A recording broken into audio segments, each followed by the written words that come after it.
what branch of the service did you go into? The Army. Were you drafted? I was in the National Guard, Oh, and we got alerted. So then got sent down to Camp Rucker in Alabama. oh, okay. So your unit was alerted, and then you had to go. Yeah. Where were you living at the time? Living here in north of Bemidji, up by Deer Lake. Oh, okay. Mm-hmm. All right.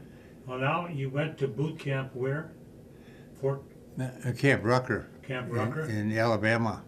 Okay. And how long were you there? I was there for about maybe 6 months, and then every month they had the Korean War was going on then, and every month they had a deal going on where certain people had to leave to go to Korea. Well, the first month come down, and I was scheduled to go, and then someone took my place. But the next month, my number come up again, and this time I had to go, you know. And then you left Fort Rucker and went to where? Pardon? You left Fort Rucker, and then where'd you go? And then we went to Camp Soma in California, and then from there we got on the Howard E. Woodford for Tokyo, and then right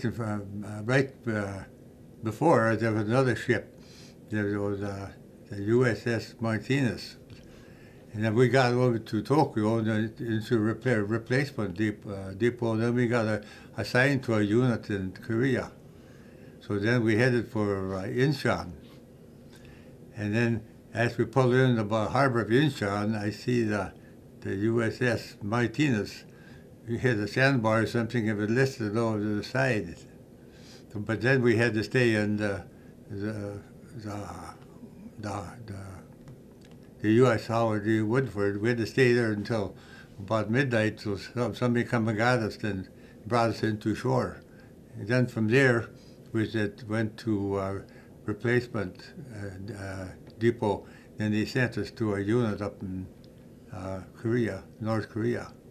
Were you in a combat unit or? Mm-hmm. Combat unit. It was assigned to the 1st Cavalry, to Company I, the 5th Regiment, and 1st Cavalry. Okay. So now you're in Korea. Yep. And then where do you go next? Well, I went to my company, of course, you know, and then we kind of went to the front lines. Where was that at? That in Korea. Do you remember what the location of the front line was? Yeah, it was right south of the 38th parallel. Oh. And then, we had went out for patrol all the time. I was in that one. I was in a couple of battles, and we ended up. I guess my last place I ended up is where I got wounded up in North. We was up in North Korea at the time, up by the Imjim River, by a little village named Magnary, and that's where I got wounded up to, was taking the hill. Were you a rifleman or? Yeah, we were right. Well, I was in a weapons platoon. Okay. And then after when we started off on that offensive, the company was full strength. Well, then within about 3 days, we were down to about 30 men. So then he took the weapons platoon and made riflemen out of them. And then they sent us out on this one offensive. And we were supposed to go up and take this hill, and but I don't know, things didn't go very good. You know, they had machine gun fire for covering over our heads so we couldn't get up the hill, so we kind of stranded on the hill. And we had a whole bunch of new troops from the States, and they froze up. They wouldn't go up the hill. So I was before I went up there, I went back to the supply deal, and they gave me ammunition for my M1. But so I was up there, and I got rid of all my grenades, and I shot up all my ammo. And then I looked inside my bandoliers to get some more ammo, and they gave me the wrong ammunition. So I was trying to sit there thinking what to do. Well, then I felt just like a bee sting on my leg. And I looked down, and I got shot from somebody. Yeah. Yeah. So then you left. So then I had to. Well, I started bleeding pretty good, so that my buddy, he took a bayonet and cut my pants open and put a fuel bandage on it. And then he said, "You better go back to the aid station." So I went back to the aid station behind us, and where we was on the top of a ridge of mountains, and you couldn't get no vehicle up there. So the guys at the aid station said, "Well, you're going to have to walk about 3 miles back to the battalion." So anyway, that was fine with me. I was really happy. He said, "You got a real good wound," he said. So I started back there, and this is, I don't know if I should say this or not. Well, I can always cut it out. Yeah, it's called out. Anyway, I got partways back there, right on the ridge of the mountains. I had to go to the bathroom. Yeah. Really bad. I'm in shock or something. You know. Sure. Anyway, I had to hold on to a couple of branches so I wouldn't fall off the mountain. Yep. Anyway, then I proceeded on, and then I run into the Belgians were behind us. So I run into a couple of Belgian soldiers, and David Baldwin determined I was going to get a drink of water and help me back there. I said, "No, I can make it back." But, "Oh, no." He said, "We will help you." And these were who again? The Belgian soldiers. Belgium? Yeah, from Belgium. Okay. Mm-hmm. And I got back to the aid station, back to battalion, and first thing I see was about 30, 40 GIs laying there dead, all lined up just like a cordwood. Yeah. And it kind of makes you think, you know. Anyway, then, to make a long story short, I ended up in Norwegian Field Hospital, and they took the bullet out of my leg. You know. I didn't know they had Norwegian Field Hospital. Yeah. Mm-hmm. Okay. I woke up the next morning, and it sounded like I was home. Everybody talking Norwegian, and they had the bullet taped to my leg. As a souvenir. Yeah. Do you still have that today? I lost it. Oh, you lost it. Yeah. Okay, now did you stay in the hospital for a while then? Yep. They said, "You're going to Tokyo." So they put us on a hospital train down to Busan, and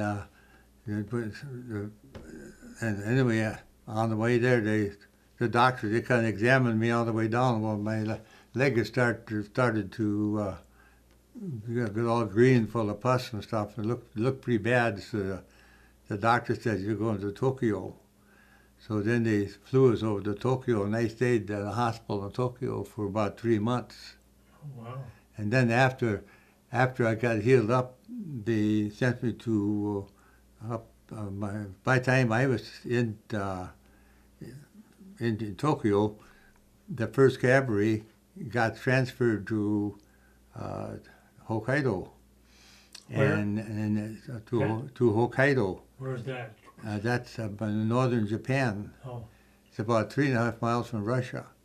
And they replaced the 40th Division. The 40th Division was sent over to Korea to take place of the 1st Cavalry. So then they sent me up to Hokkaido, and that's where I got discharged from. So you were lucky to get out of Korea then. I was very lucky. To get out of Korea. and they discharged you in Japan, and then you went by boat back to the States? Yeah, I went by boat back to the States. Where did you go to? Well, they LA? sent us, San Francisco? when we left Yokohama, we stopped on some island. I guess we went pretty much all the way back home. Okay. We ended up at Camp Stoneman. But did you come into Los Angeles or San Francisco?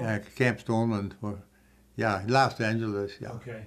And then from there, they sent me to Fort Carson in Colorado, and then I got discharged from there. So how much time then did you spend in Korea?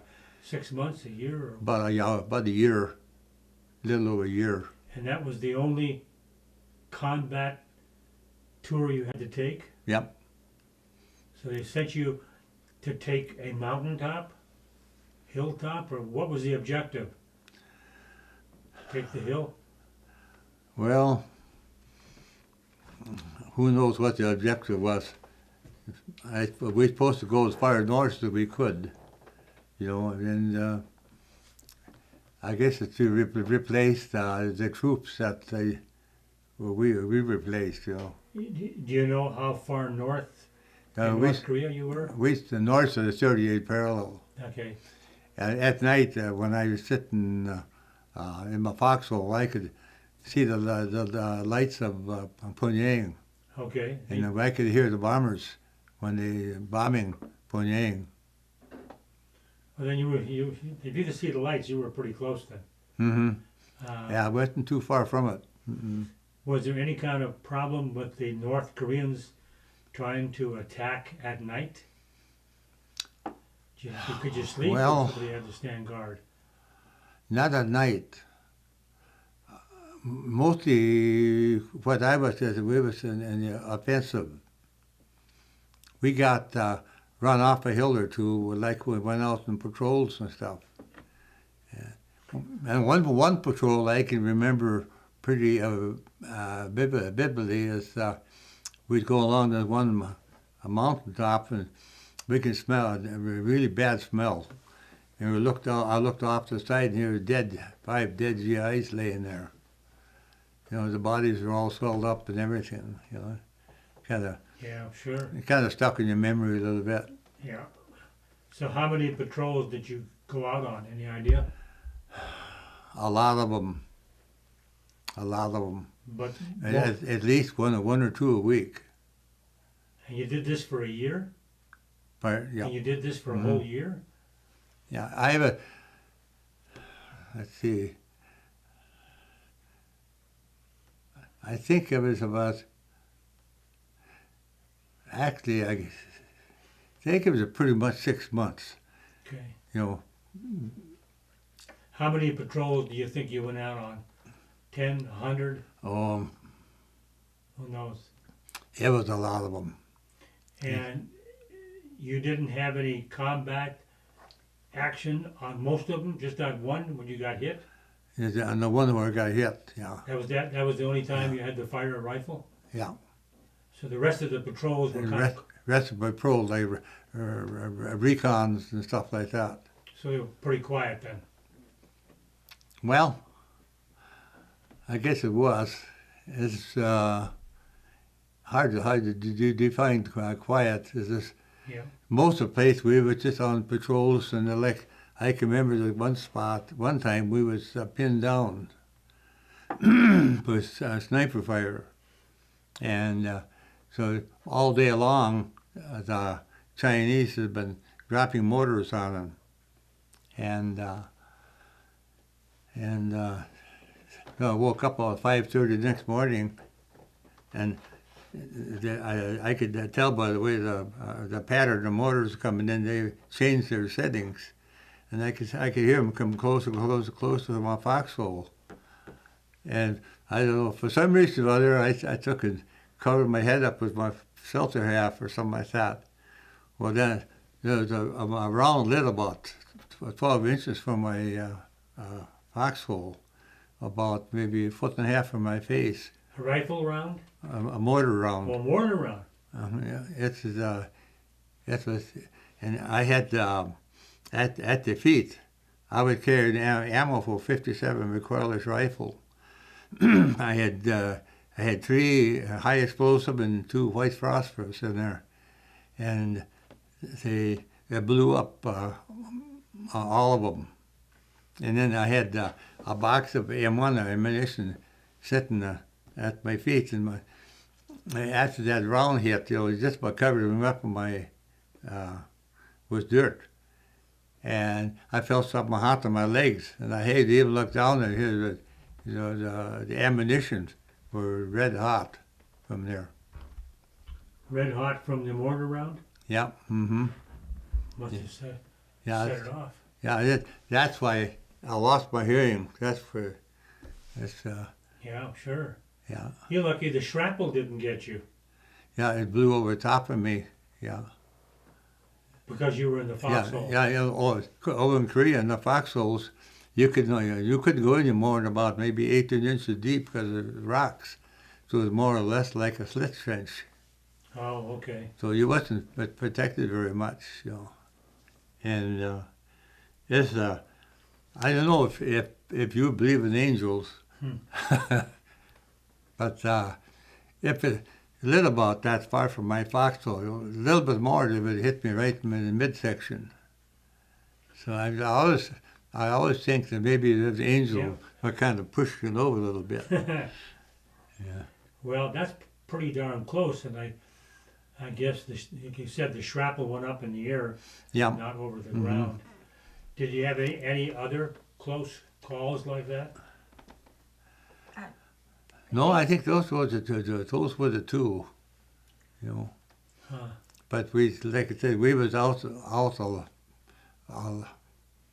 I know, we was out there on many patrols. One patrol we was out on, we had a couple of green lieutenants, and we were supposed to go up and observe some Chinese across a big valley. Anyway, we got up there, and we started taking mortar fire, and we had one green lieutenant, and he kind of lost his nerve. He got in the bottom of a foxhole, and he wouldn't get out of there. And so we waited to send patrols out on the valley to kind of find out where the Chinese were. And that's the one time we couldn't we never got back to the company till after dark, How'd you find your way in the dark? Oh yeah, we knew where to go. Yeah. Okay. Yeah. So what happened to the lieutenant that wouldn't get out of the Well, foxhole? we never see him again. Oh. No, I think he got out of the company. He lost all the respect of the men right there. Yeah. Well, sure. Yeah. Probably out of West Point, and you don't know how you're going to react until you're there. No, you don't. No, he was. It was his first time under fire. Well, that's hard. Did you have any more episodes of mortar rounds coming at you during all these patrols you had to go on? Yeah, we was on this one hill. We was kind of behind the crest of a hill. We was there, and I think we was kind of pinned down there again too. And I was at that time I was in the weapons squad, and we had a bunch of foxholes where all of my squad was, and pretty soon we could hear artillery rounds coming in, and the artillery rounds were supposed to go and hit the hill next to us. Well, the forward observer called in wrong, and we was getting short rounds. So your own guys were dropping on you. Yeah, and I could hear it was 105 howitzer, Right. and I could hear them coming closer and closer to us. How'd you get it stopped? Huh? How did you get it stopped? Well, I was in this foxhole with my buddy, and I said, we got to get the hell out of here. So we went over and got underneath the tree, where it's the worst place we could have got.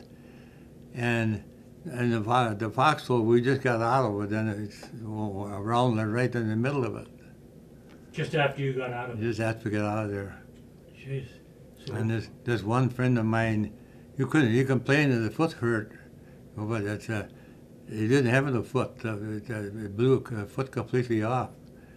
And this one guy, he cracked up completely. He was all done. I mean, mentally. Yeah, sure. Yeah. A lot of strain. Yeah. Or something like that. So now you left the foxhole, and it got blown up. Where did you go from there? Well, the company commander come and got us, and we got us out of there. Oh, okay. But it was short rounds. Somebody made a mistake in the settings. Was there someone there with a radio to tell them to stop doing that? I think there was, yeah. So they can get that word I back? think there was. We could have men hollering and everything. Yeah, because the mortar people couldn't be that far away. No, it was field artillery. Oh, a field artillery. Field artillery. okay. There was a waste behind us. Yeah. And so they were just kind of lobbing over to the next hill. Yeah. Yeah. Well, okay, that's a ways then. When you were in Japan, was it easy and comfortable to deal with the Japanese people? Oh yeah. Yeah. I heard they were pretty nice. Yeah, they were nice. They were friendly.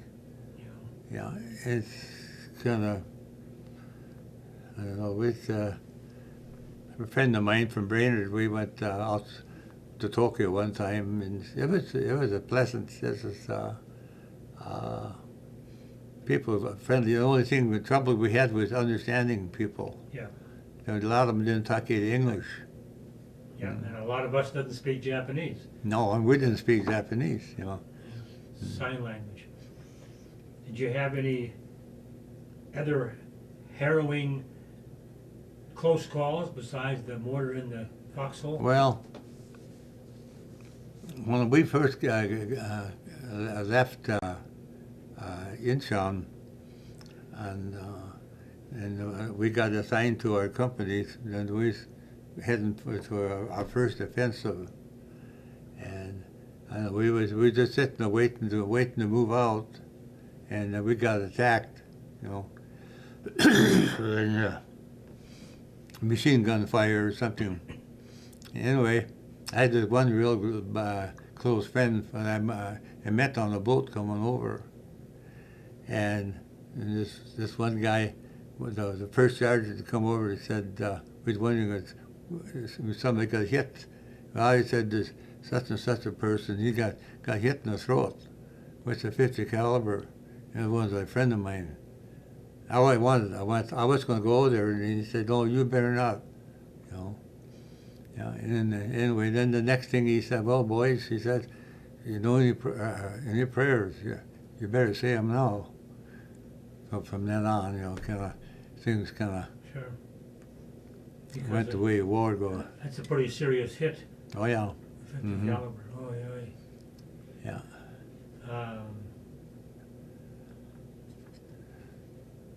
I had one episode we had attached to our platoon.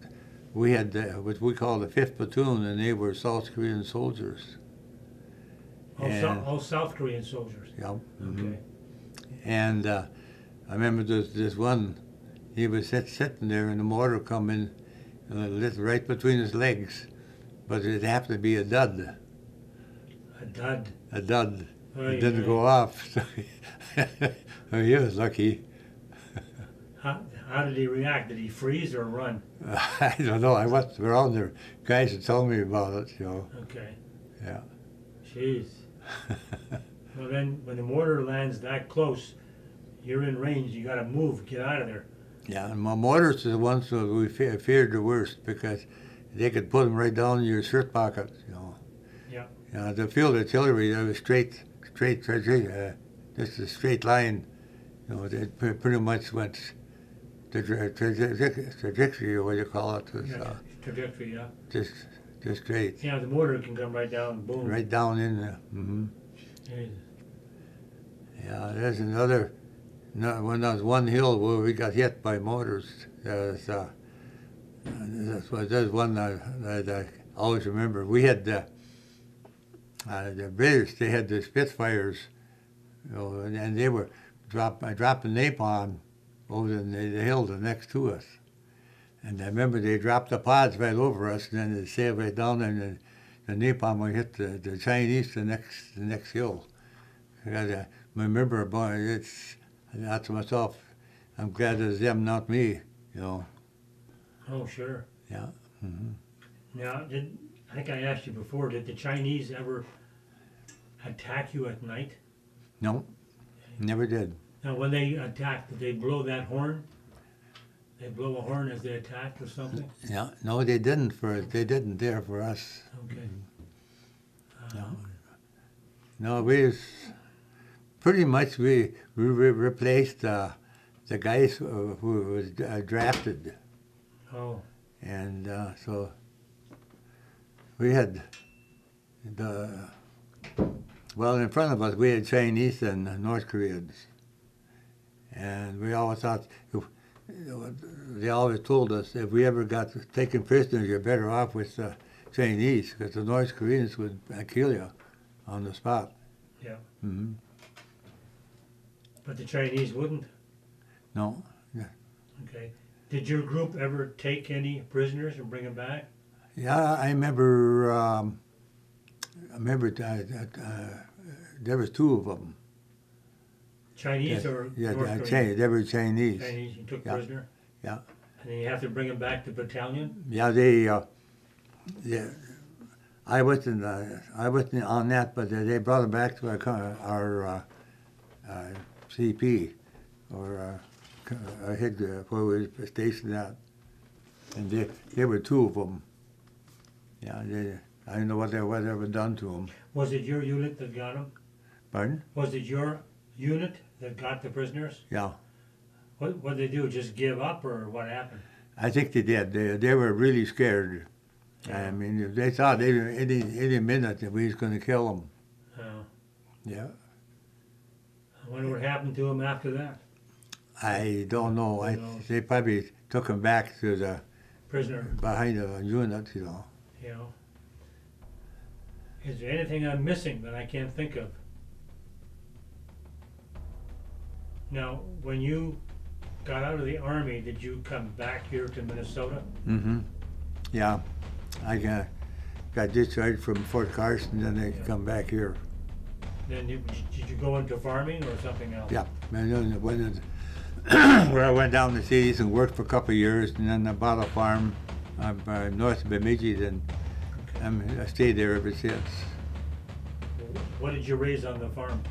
Hogs, feeder pigs, and wheat and oats and clover seed, stuff like that. You had to do planting too? Yeah, okay. pretty much.